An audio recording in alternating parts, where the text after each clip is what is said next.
Üstel tulu konditер әйберләре җирлектә җитештерелгән сөт һәм сөттән эшләнгән продукцияләр, яшелчә, чәчәкләр, күргәзмәдә Нурат эшмәкәрләре товарлары. Безнең бик пирогларны бик жараталар, бавырсак белән чәк-чәк. Пирогларны инде без бер замесыбызда инде безнең 25 пирог чыга. Шуны бер 2 тапкыр басабыз инде.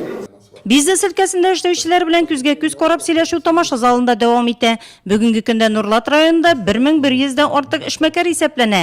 Шәһәрдә эшмәкәрләргә теләктәшлек итү үзәге ачылды. Сегодня на территории Нурлатского района действует 11 средних предприятий, 335 малых предприятий, 1102 индивидуальных предпринимателя.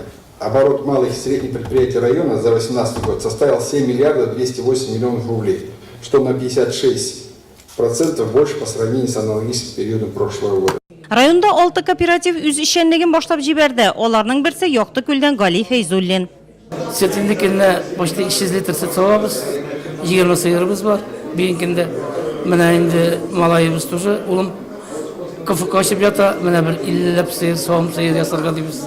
Эшмәкәрләр белән очрашуда Татарстан Республикасы эшмәкәрләргә теләктәшлек фонды җитәкчесе Тимур Гомәров, Татарстан Республикасы президенты каршындагы эшмәкәрләрнең хокукларын яклау бүлеге баш киңәшчесе Владимир Попов катнашты. За 2018 год мы оказали более 11 тысяч консультаций, обучили более 30 тысяч предпринимателей.